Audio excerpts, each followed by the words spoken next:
بچپن سے انقلاب کا لفظ سنتے آئے ہیں اور ہمارے لیے بڑا فیسینیٹنگ لفظ ہے یہ۔ کچھ ہم لوگوں کا مزاج بھی ایسا ہوتا ہے کہ انقلاب اچھا لگتا ہے، خود انقلاب کے لیے کچھ کریں یا نہ کریں یہ لفظ پیارا لگتا ہے، تو اس کے ساتھ ایک جذباتی وابستگی قائم ہو جاتی ہے۔ اچھا، پھر اسی تناظر میں بہت سے انقلابی لیڈر ہم نے دیکھیں، بعض ایسے لیڈر دیکھیں کہ جنہوں نے انقلابی کا لفظ اپنے نام کا جزو بنایا اور خود بنایا، بعض کو لوگوں نے انقلابی قرار دیا، تو گویا اس لفظ کی ایک اچھا پھر یہ بھی کوئی سیاست میں اللہ گلہ ہوتا ہے تو اس کو بھی انقلابی عمل کہتے ہیں، کوئی فوجی ٹیک اوور ہوتا ہے تو اس کو بھی ہم کہتے ہیں جی ملک میں انقلاب آ گیا۔ تو انقلاب کا لفظ کم از کم لفظ کی حد تک ہمارے ہاں کوئی اجنبی لفظ نہیں ہے اور کوئی غیر معروف لفظ نہیں ہے، لیکن یہ کہ انقلاب کو اگر ہم ڈیفائن کریں یا اس کی جو بھی ایک اصطلاح کے طور پہ دیکھیں تو یہ جتنے بھی میں نے ذکر کیا انقلابات کا، تو ان میں سے کوئی بھی اس انقلاب کی تعریف پر پورا نہیں اترتا۔ انقلاب اصل میں تو کسی نظام میں مکمل تبدیلی کو کہتے ہیں، ٹوٹل چینج کو کہتے ہیں، نظام کی تبدیلی کو کہتے ہیں، صرف ہاتھوں کی تبدیلی کو نہیں کہتے، ایون سٹرکچر کی تبدیلی کو کہتے ہیں، نظریے کی تبدیلی کو کہتے ہیں، جڑ بنیاد سے تبدیلی کو کہتے ہیں، ہر شے الٹ دینے کو کہتے ہیں اور اس کی جگہ پہ ایک نئی شے کھڑے کر دینے کو کہتے ہیں۔ اور اس کا تعلق اصل میں تین جو ہمارے اجتماعی گوشے ہیں زندگی کے، سیاسی نظام ہے، سماجی نظام ہے اور معاشی نظام ہے، ان میں سے کسی میں بنیادی تبدیلی کو انقلاب کہتے ہیں۔ کسی نے مذہب تبدیل کر لیا، یہ کوئی انقلاب نہیں ہے۔ سن 300 عیسوی میں پوری سلطنت روما جو ہے وہ کرسچن ہو گئی، اسے کسی نے انقلاب نہیں لکھا ہے۔ بہت بڑی تبدیلی، ایک پوری ریاست امپائر وہ جو ہے وہ مشرک تھی اور وہ سارے کے سارے کرسچن ہو گئے، اسے کسی نے انقلاب نہیں کہا۔ تو انقلاب فرانس کے انقلاب کو انقلاب کہتے ہیں کیونکہ وہاں سیاسی تبدیلی آئی اور جڑ بنیاد سے بادشاہت کو اکھاڑ کے پھینک دیا اور اس کی جگہ پہ عوامی بادشاہت کا یعنی چال چلن ہو گیا۔ روس میں جو تبدیلی آئی اسے انقلاب مانا جاتا ہے کیونکہ پبلک پراپرٹی اور پبلک اونرشپ کو ختم کر کے کولیکٹیو اونرشپ کا ایک بڑا یعنی بنیادی فرق ہے اس میں، اور ایک نظام جو ہے وہ برپا کیا گیا۔ وہاں بھی بادشاہ تھے زار روس، ان کو ختم کیا گیا، ایک نئی رجیم آئی، رجیم بھی چینج ہوئی اور پورا سسٹم بھی چینج ہوا، تو وہ اسے ریولوشن مانا گیا ہے۔ اور اس ریولوشن کے معیار پہ جناب نبی اکرم صلی اللہ علیہ وسلم کا جو انقلاب ہے وہ بھی پورا اترتا ہے، کیونکہ وہاں مذہبی چینج بھی ہے یقیناً ہے، لیکن یہ کہ وہاں سارا سوشل سٹرکچر بھی چینج ہوا ہے اور تلپٹ ہوا ہے، ہر شے بدلی ہے۔ وہاں تو تلاش کرنا پڑتا ہے کیا نہیں بدلا ہے، کیونکہ اس اعتبار سے فرانس اور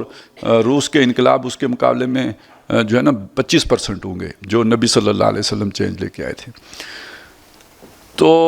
اس اعتبار سے انقلاب کو جب ہم دیکھتے ہیں نا تو انقلاب کا دوسرا نام ہے تصادم۔ یہ والا انقلاب پرامن طریقے سے نہیں آتا، یہ والا انقلاب مارے کھائے بغیر نہیں آتا، یہ والا انقلاب ہڈیاں توڑوائے بغیر نہیں آتا، یہ والا انقلاب ہر قسم کی قربانی دیے بغیر نہیں آتا، یہ والا انقلاب مطلب بہرحال بلڈی ہوتا ہے، اچھا لگے برا لگے، اور یہ سارا معلوم ہونے کے بعد شاید انقلاب کا لفظ آپ کو اچھا نہ لگے۔ شروع میں نے یہاں سے کیا تھا کہ انقلاب ہمیں بڑا بھاتا ہے، لیکن انقلاب کی اصل حقیقت جب ہم جان لیں تو شاید اچھا نہ لگے، اور یہ پہلے دن سے یہ یعنی نام ہی تصادم کا ہے،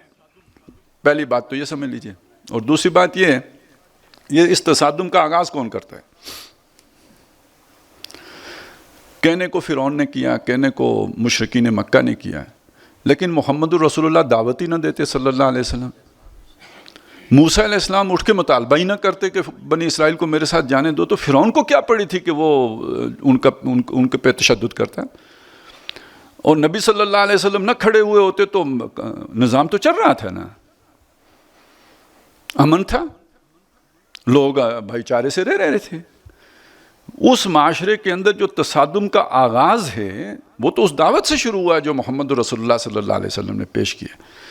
سیرت کی کتابیں ہم پڑھتے ہیں، بعض چیزیں لوگوں نے جان بوجھ کے لکھی بھی نہیں ہیں، اچھی نہیں لگتی تو نہیں لکھتے، اور بعض لکھی بھی ہوتی ہیں تو ہمیں اچھی نہیں لگتی تو ہم مس کر جاتے ہیں، اوور لک ہو جاتی ہیں، ان کو رجسٹرڈ نہیں کرتے ہیں۔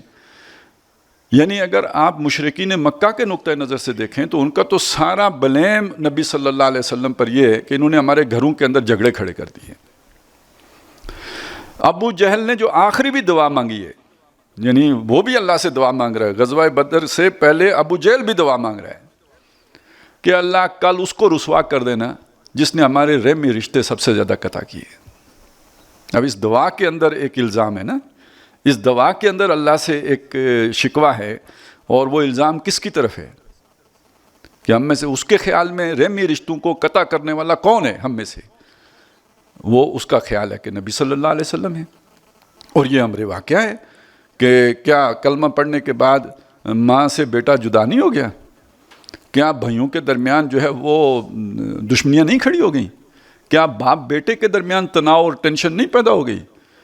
تو ایک بات تو یہ کلیئر کر لیجئے کہ انقلاب کا مطلب تصادم ہے، اور اس تصادم کا آغاز انقلابی کرتا ہے،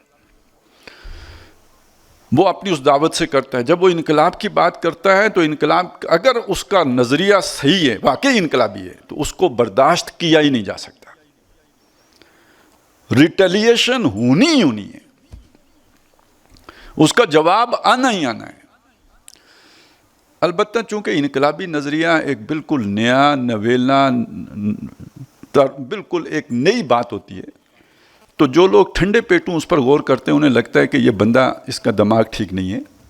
یہ کام کہاں ہو سکتا ہے، یہ ہو نہیں سکتا۔